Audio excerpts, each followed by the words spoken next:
the bottom, up was hard to see. There's one thing about a winner, they keep coming back again, till some kind of miracle happens, and winners finally win. You gotta make those miracles happen, make those miracles happen. Nobody does it alone. But if you're down and you wanna be up, you wanna drink from the winner's cup, you gotta make those miracles happen on your own.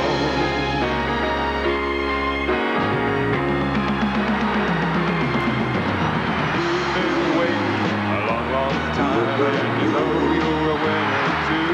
You're a winner too. Hear me when I tell you, there's just one thing you can do. Show the world you're a winner, and did it again and again, and you get a miracle going, 'cause winners always win. It seems that we're all caught up in the fever of being number one, either as participants or as spectators. We're dominated by the need or desire to always be on top. Now, this kind of scares me because this seems to be the way we judge ourselves and our self-worth, by whether or not we're number one. You know, it used to be that a winning football team was all that really mattered, but no, they have to be number one. If they go to the Super Bowl and lose, that's no good. You're inferior. You've let everyone down. You as the spectator, you feel inferior and you feel like we've let you down. But if we go to the Super Bowl and we win, hallelujah, we're number one. Now we're superior. Now we feel rewarding. Now all of a sudden we feel dominant. We feel important. And you as the spectator, you feel superior, you feel dominant, you feel important. You're so happy now. You also are number one. Now this is kind of puzzling to me because, you know, is that really the way that you should judge your self-value, by whether or not you're number one?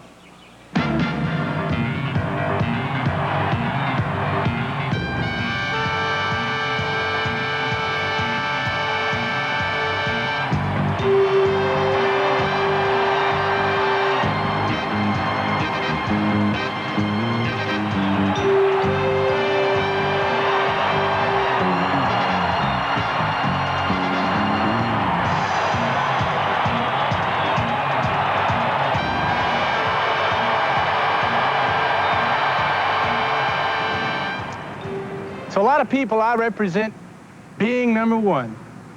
Now that bothers me because to the average fan, I'm either a hero or I'm a goat. And that's all determined by what happens on the football field. But what really bothers me is that people measure my self-worth and their own by those same things which happen on the football field. Now, those aren't the standards by which I measure my own self-worth. And I would hope to a lot of people that those aren't the standards by which they measure their own self-worth.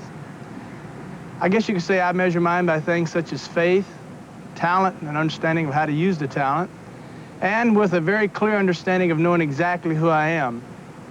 And finally, I guess being preoccupied with being number one creates false standards and an unreal society in which people are always taught that winning's not the most important thing, it's everything. And it's a high snap. Oh, no. Not again. Pick it up. And it's a loose ball. Pick it up. Pick it up. And they're going to lose it. And they lost it.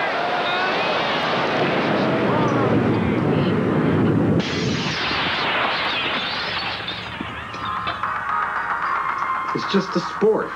What do I care about 40 guys I don't even know and how they do on a football field? You should care. It's your team. It's the Vikings. What they do out there in the field with the whole nation watching tells something what we're like here in Minnesota. Man, how they do out there on Sunday afternoon doesn't say a thing about Minnesota. Most of those guys aren't even from Minnesota. Can't you get it through your thick skull that it's just a big business? To you, maybe, but when they're out there in the field, business or not, they represent me and thousands of people like me. They'd better be number one. They did pretty good last year, didn't they? Pretty good isn't good enough. This is what you've been looking at buying all your life. An 8-inch clamp, they give you 8 inches of thread, a little nub on the bottom, a little hook on the top. Well, looks like a C. They call it a C clamp. Charge you $7, wouldn't hold nothing. If that's worth $7, this tool for the clamp alone has to be worth twice that much. It's 4 times the tool. Has a 4-inch wide bite, 5 1/4-inch depth, and an 8-inch stroke. When you put the bite on something with this, you really put it on. A little concerned knowing what they expect of their workers. Please, sit down. Ladies and gentlemen, good morning. Please be seated. Thank you very much. Now, I'd like to personally welcome each and every one of you to the company. I think it's important to extend a few words to our newest people and share some thoughts with you about those things that have made this company great. Now, we have some important goals and objectives that we would like to have you understand, remember. These goals are very simple, but they've been the tools that have made us number one. And we're still on top. First and foremost, we know who we are. And we know what we're going to have to do to win. Now, each of you in time is going to learn about our product. You're going to learn how we market this product. And most important, you're going to learn the nature of our competition. And believe me, we're in a very, very competitive business. We know what they're planning to do, and based on that, we plan to win. You know, we spend a lot of time and effort organizing our marketing plans and objectives. You know, we believe that the winning team is the team that's built on good organization, careful planning, proper conditioning. And above all, remember this. You got to develop that winning attitude. Now, all of this may change your lifestyle from where it may have been. Now, understand this. If you're going to fit in, if you want to be successful, then your first loyalty is to us. Whatever the company asks, we expect you to deliver. And why not? After all, you're the best. Always remember that. But really, it's not as demanding as it sounds. After all, we do take care of our own. Remember, you're the best. We're number one! No matter who we are, no matter where we are, the issue of success and failure will pose itself dramatically in our lives. Take this setting of a university campus, for example. We in a divinity school are surrounded on 3 sides by business schools. Does that mean that we in the divinity school live in perfect harmony and quietude and say, love thy neighbor, while in the business school with competition, people are saying, shove thy neighbor? We all know that's not how life is put together at all. What matters is the shape we give to it, or the shape we let it take, how we interpret it. There's something almost distorting, I suppose, in concentrating so much on the problem of we're number one, because the vast majority of us never have that problem. Number one, I will never be number one because of the system. I don't like its racism, sexism, or other kinds of discrimination that it perpetuates. It simply does not coincide with who I am or with what I believe in. That's why I feel frustrated. I know that I'm successful in what I do on my job, but I also know that no matter how successful I am or how qualified I am stuck in middle management. I will never be number one because of my race and my sex. However, I don't have an alternative for working outside of this system. So I'll work within it, and I will attempt to utilize its power in making the changes needed. We have the problem of making sense of our failure. We might be unemployed, we might be disabled, aged, left behind. We may lack the talent for the post we're in. And so we always have to make sense of what the world calls failure. Recently, I was asked to talk on Christianity and athletics to a group of high school and college athletes. And we talked about value clarification and how the Christian should relate to athletics, and a lot about self-image and value.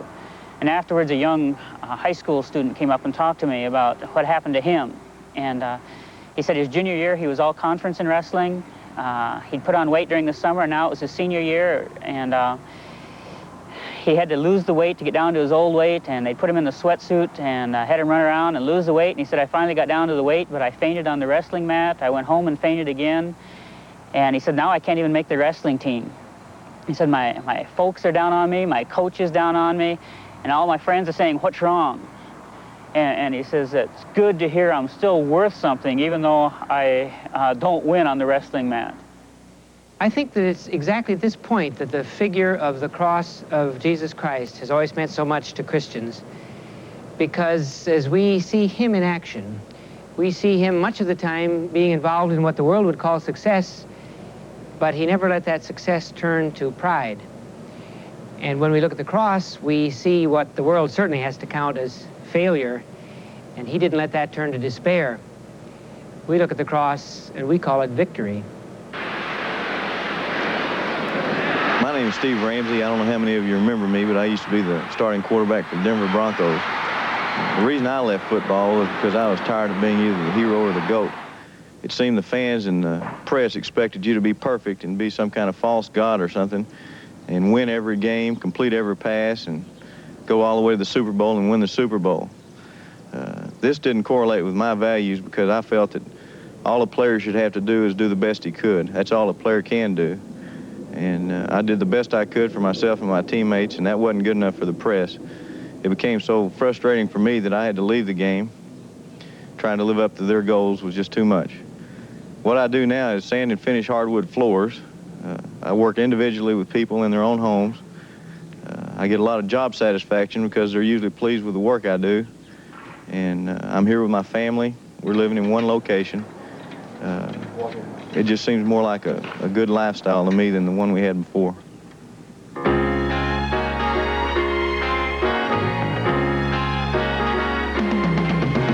I've been a winner a long, long time, and nobody knew it but me. Nobody but when I was down on the bottom, so low, up was hard to see.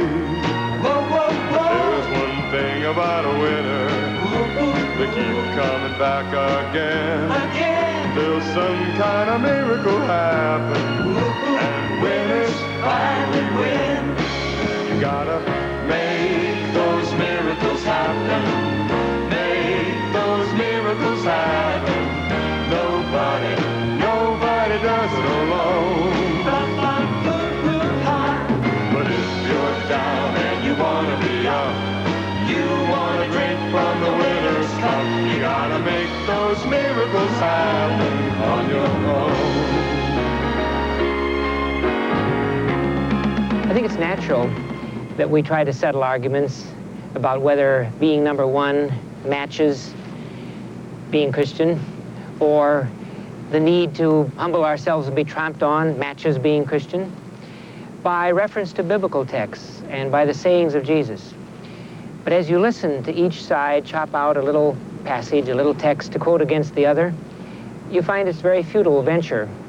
What we have to ask ourselves is the trajectory, the momentum of biblical thought. What is it? And then I think we see that both success and failure are wrapped up in the same set of questions. Are we capable of letting our lives be open to other people, to nature, to God, to wonder and surprise? Or will we be curved in on ourselves as successes or failures, as number one or number 1,000, in which case it's our nation, our firm, our organization, our movement, our self, which really is, in the end, idolatry. The worship of the self, we know, is the destruction of the self, the end of a really meaningful human life.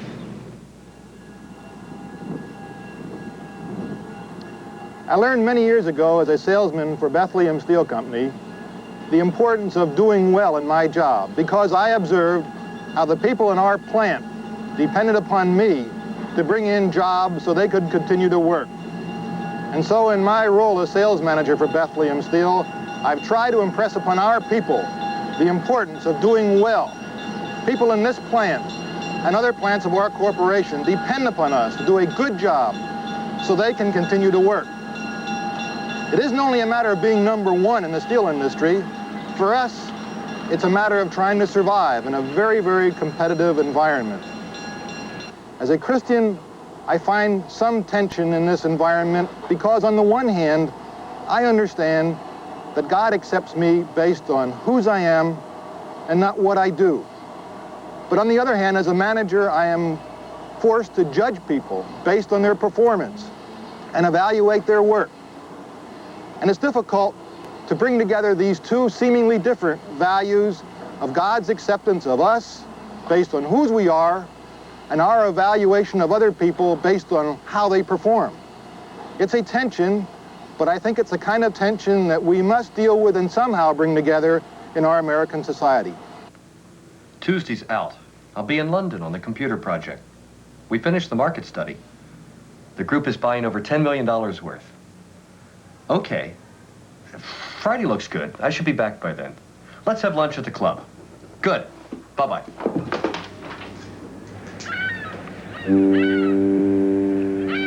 There's no denying the pressures or the responsibilities of the job. We've got a big overhead and employees to pay. But if a person can stick it out, it's worth it.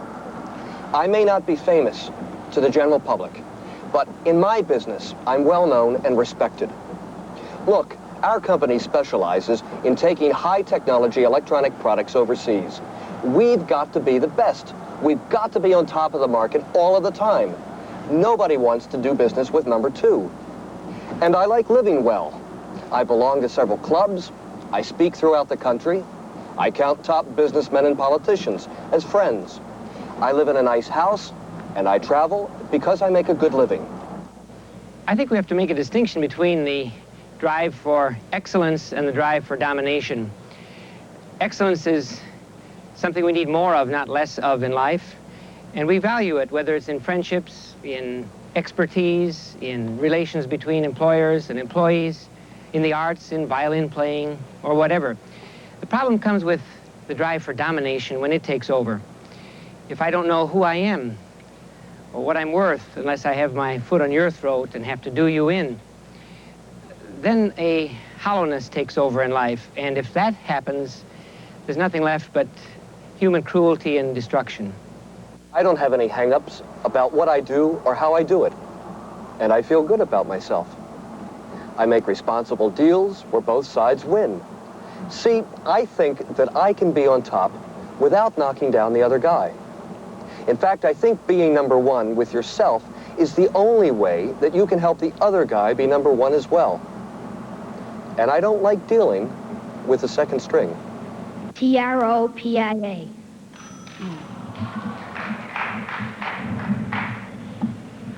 Ametropia.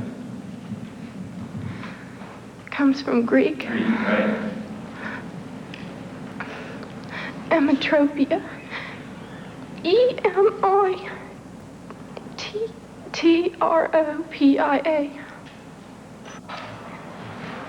See. Narcolepsy.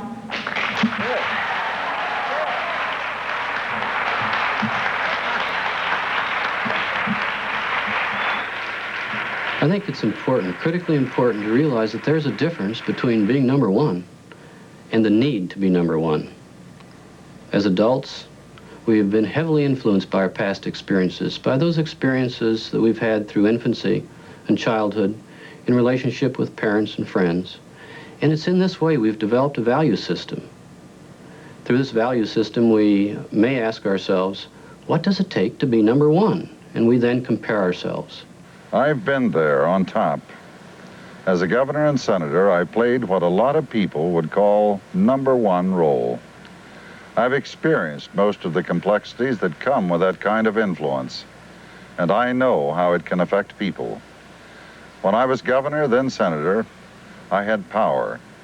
I worked with systems and I controlled people, and that's fine. Someone has to function that way. And I believe there are responsible people who fill many of those jobs. But as a person, I've changed too. I've known the satisfaction that comes from just being myself. From the standpoint of child psychiatry, I understand through growth and development that there are times in life, in fact, for the infant, it's critically important to be number one for somebody simply to survive. As the infant grows, he or she learns that there's a me and a not me. And it's through this growth process that we develop genuine self-esteem, and then we're able to share of ourselves, of things that we have.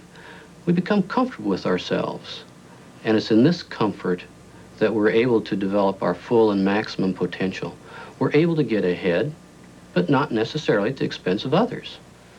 I've found that I don't need the physical, the external symbols of success to know that I'm vital and important. That assurance comes from having a Christ-centered set of values that allow me to accept myself as I am. And if that's true for me, I'd say that it could be true for other people too. God in Christ believes I'm number one, and that's more than enough to make life worth living. We see adults, as well as children, who are chronically dissatisfied because they're not able to attain goals that they've set. And these goals may well be developed with unrealistic issues in mind, with a value system that's simply not comfortable. If one has a good, comfortable value system and with realistic goals, with healthy hard work, both psychologically and physically, one may become prominent, may become number one. As one grows in relationship to other people, we may from time to time put ourselves into a bind where we sense that even though we have more, more is not enough.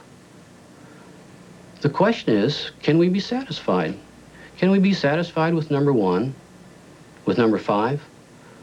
Will, in fact, being number one really satisfy? This sculpture marks the site of the first self-sustaining nuclear reaction. Most people call it the birthplace of the atomic bomb. But it can also be seen as a parable of the rest of life. As bomb, it represents competition between nations gone astray into nothing but destruction. But viewed as a site for the development of nuclear science, or any kind of science for that matter, it can also be seen as a part of the inventive and creative side of human life, and certainly even also part of healing.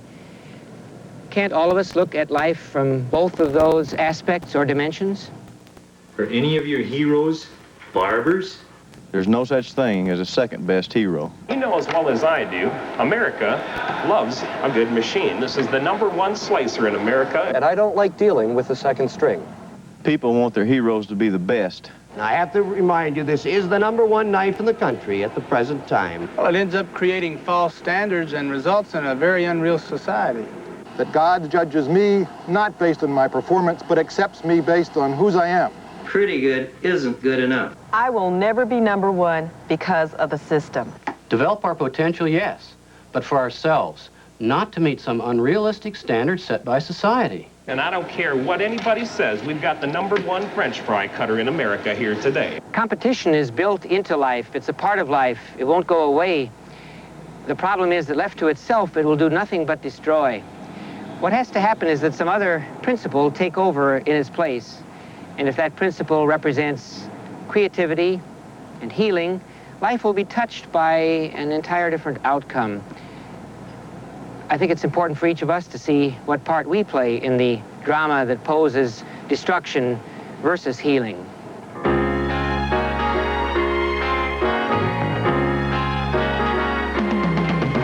I've been a winner a long, long time, and nobody knew it but me. Nobody but me. When I was down on the bottom, so low, up was hard to see. Whoa, whoa, whoa. There's one thing about a winner, they keep coming back again.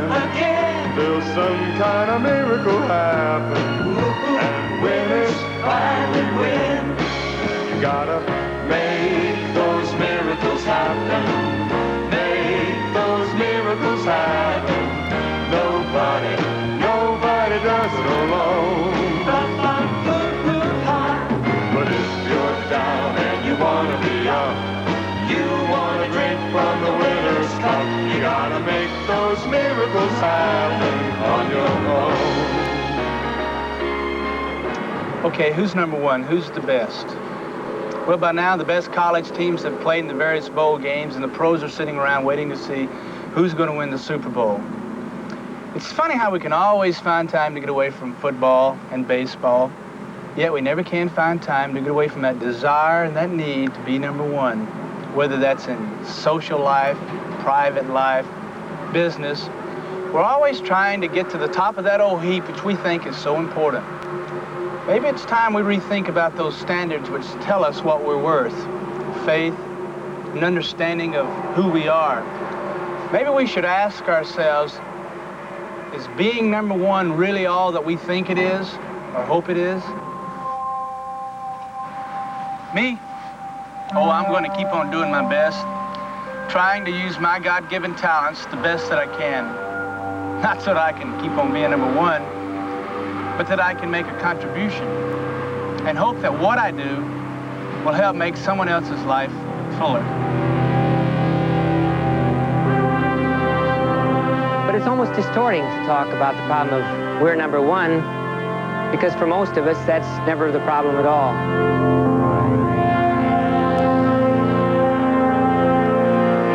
Winning's not the most important thing. It's everything.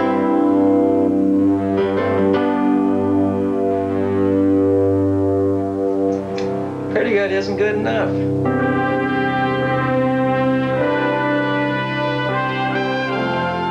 I will never be number one because of my race and my sex.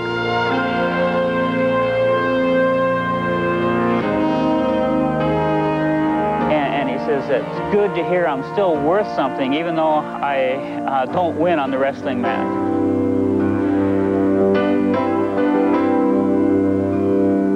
All a player should have to do is do the best he could. That's all a player can do.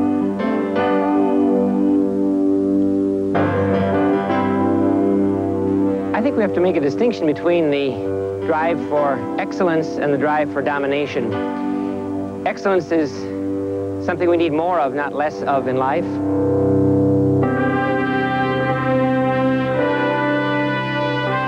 It's difficult to bring together these two seemingly different values of God's acceptance of us based on whose we are and our evaluation of other people based on how they perform.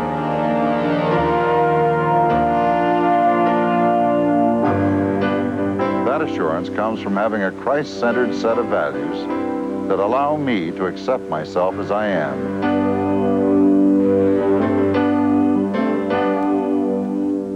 And it's in this comfort that we're able to develop our full and maximum potential. We're able to get ahead, but not necessarily at the expense of others.